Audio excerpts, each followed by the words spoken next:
देवादिदेव महादेव शिव शंकर भगवान की जय। जय जय राजा राम श्री राम जी की जय। ओम नमः शिवाय। दोस्तों, एक नहीं वरन ढेरों ऐसे कारण हैं जिनकी वजह से भगवान शिव को देवों के देव महादेव कहा जाता है, क्योंकि वो एक पल में सब कुछ संभाल तो दूसरे ही पल में सब कुछ मिटा भी सकते हैं। जहां वो दुनिया और चराचर का निर्माण करते हैं तो वहीं सभी को चुटकियों में समेट भी सकते हैं। कहते हैं शिव जी से सीखने को इतना कुछ है कि जिसकी कोई गिनती ही नहीं, क्योंकि जहां वो महायोगी हैं तो वहीं वह तांडव भी करते हैं। जहां वह धीर गंभीर और शांत मुद्रा हैं तो वहीं नटराज बन वह नृत्य भी करते हैं। इस दुनिया के अलावा उनका शिव परिवार भी है, जिसे वह अच्छे से संभाल कैलाश पर बैठ गहरी साधना भी करते हैं। दोस्तों, आज की इस वीडियो में आप भगवान शिव की उन श्रेष्ठ बातों को जानने वाले हैं जो हमारे भौतिक जीवन और आत्मा के लिए अति आवश्यक है। सत्य कहता हूँ साथियों, अगर इंसान भगवान शिव से एक कण मात्र भी सीख ले तो उसे कंकड़ से सोना बनने में देर नहीं लगती। तो अगर आपने भी एक बार वीडियो में सुझाई गई समस्त बातों और विशेष गुणों को जीवन में आत्मसात कर लिया तो फिर आपका यह पूरा जीवन, आपके सोचने का तरीका, जीवन के प्रति आपका नजरिया और आपका वर्तमान जीवन सफल होने वाला है। तो दोस्तों, स्वागत है आपका एक लाजवाब वीडियो में। जैसा कि मैं हमेशा कहता हूं कि काम वही करो जिससे सबका कल्याण हो, क्योंकि जिस दिन आपका परिवेश बदलेगा आपकी तरक्की खुद ब खुद ही होने लग जाएगी। दोस्तों, अगर आपने अभी तक हमारे चैनल को सब्सक्राइब नहीं किया है तो कृपया आपसे हाथ जोड़कर विनती है कि आप चैनल को सब्सक्राइब करें और हमसे जुड़ जाएं, ताकि हमारी मुलाकातें और ज्ञान का ये आदान प्रदान निरंतर चलता रहे।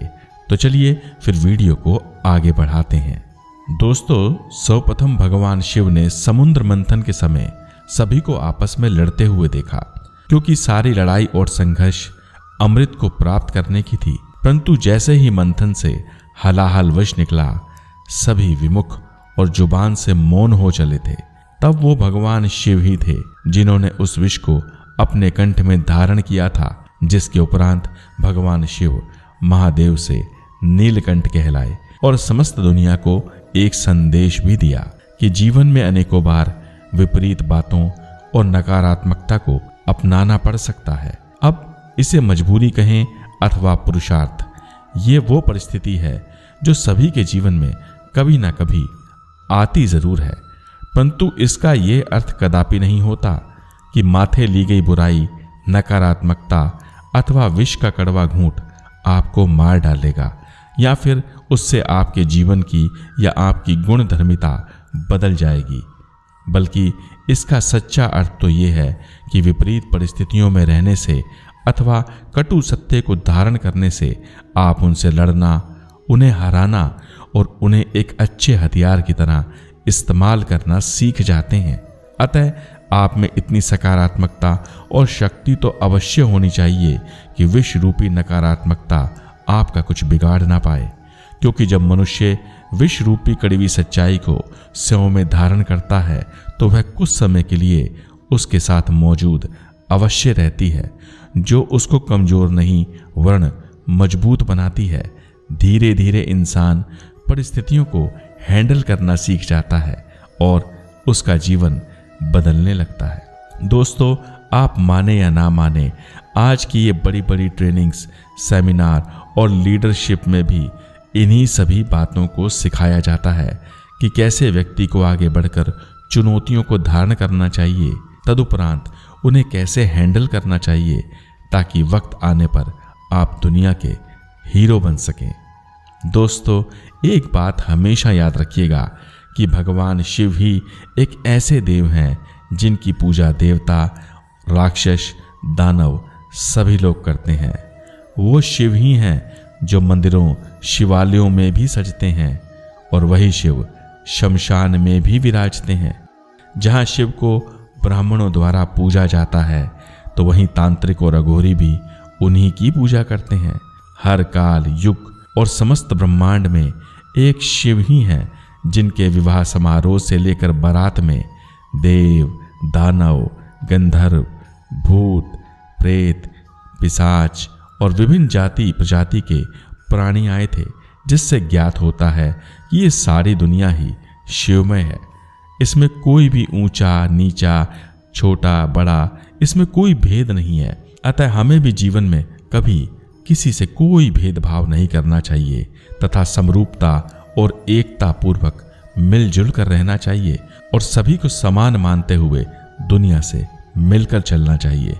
क्योंकि जब शिव ने कोई भेदभाव नहीं किया तो फिर हम इंसानों की क्या हस्ती है कि हम भेदभाव करें अथवा इस कुरीति को बढ़ावा दें। इसके अलावा शिव सभी में मौजूद होते हुए भी सभी लोगों से परे रहते हैं। उन्हें किसी भी व्यक्ति, वस्तु अथवा स्थान से कोई लगाव नहीं होता। वह सभी से जुड़े होने के बावजूद दुनिया से विरक्त रहते हैं। शिव का ये गुण हमें सिखाता है कि हमें दुनिया से लगाव नहीं रखना चाहिए। शिव समझाते हैं कि रिश्ते रखो, नाते रखो, पड़ोसदारी रखो, परंतु उनमें इतनी आसक्ति कभी मत रखो कि किसी के जाने अथवा रिश्तों के टूट जाने के बाद आप स्वयं भी टूट कर बिखर जाओ या फिर आत्मदाह कर लो। शिव कहते हैं आपको जीवन में कुछ करना है, जो भी कुछ मुकाम आप हासिल करना चाहते हैं उसे अवश्य प्राप्त करें, परंतु एक बात को हमेशा याद रखें कि ये दुनिया एक भ्रम है। जिस दिन समय करवट लेता है, लोगों की ज़रूरतें और पहचान बदलने लगती है। साथ ही शिव का अपने शरीर पर चिता की राख को लगाना ये दर्शाता है कि वह पूर्ण वैरागी हैं। उन्हें इस संसार और दुनिया से कोई लगाव नहीं है।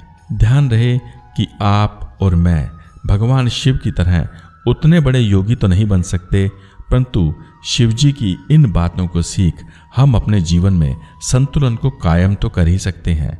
जिसका अर्थ ये हुआ कि अगर आपने कुछ पाना है अथवा आप कुछ बनना चाहते हैं तो उक्त चीज अथवा पद के मिल जाने पर आप में लेश मात्र भी घमंड नहीं आना चाहिए। दोस्तों, अगली बात जो है वो घमंड से ही जुड़ी है।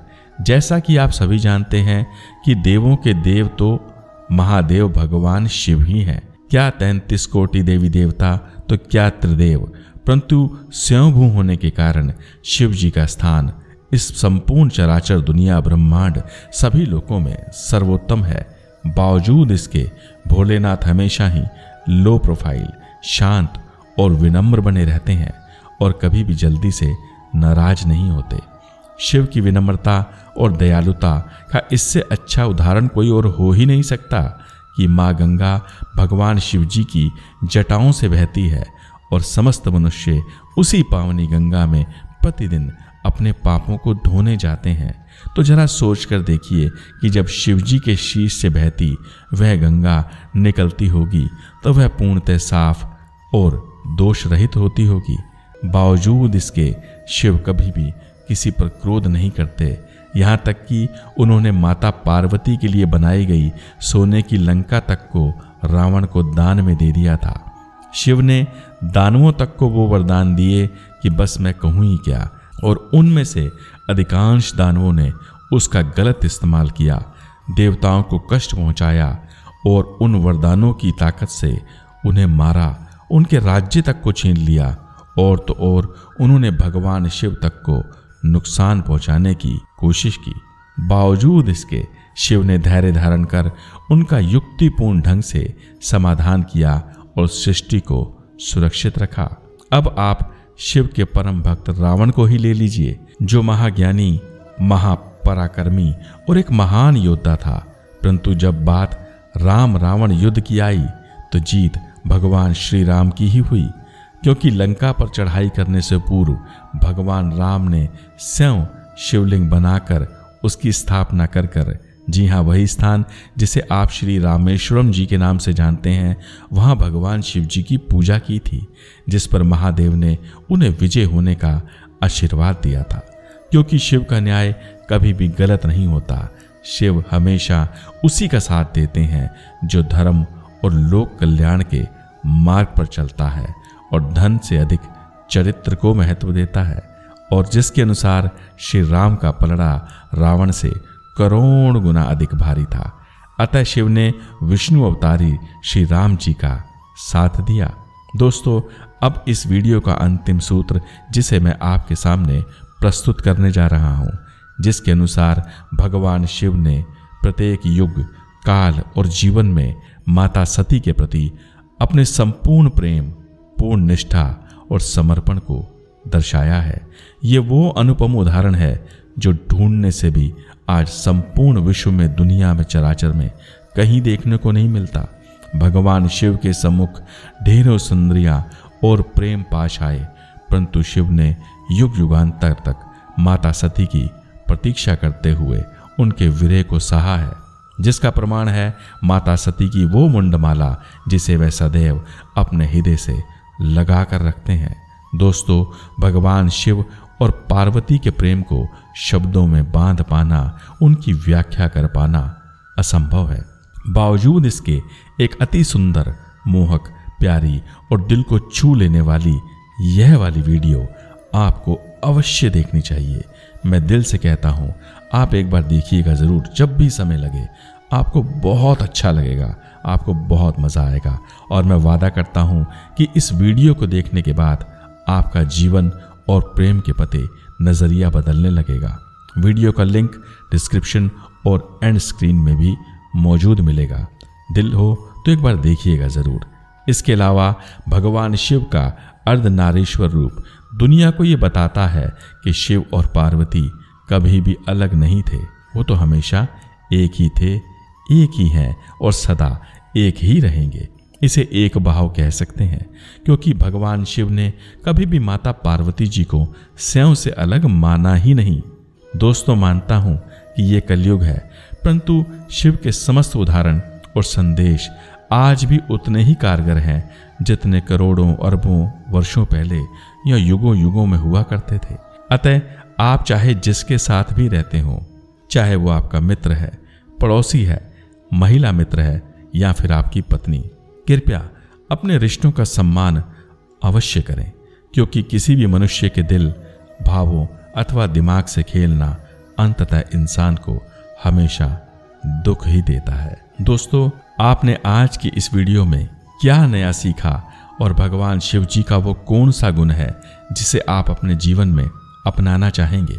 और अगर आप अपनाना चाहेंगे तो उसे कृपया करके कमेंट द्वारा मुझसे साझा अवश्य करिएगा, ताकि और भी भाई बहनों को जीवन में सकारात्मकता और प्रकाश देखने को मिले। कृपया चैनल को सब्सक्राइब, वीडियो को लाइक और शेयर करना ना भूलिएगा। भगवान महादेव आप पर सदैव अपनी कृपा बनाए रखें, आपको जीवन में ढेरों तरक्की दें, आप खुश, शांत और हमेशा स्वस्थ बने रहें, ये मेरी ईश्वर से प्रार्थना है। ओम नमः शिवाय। हर हर महादेव। जय महाकाल।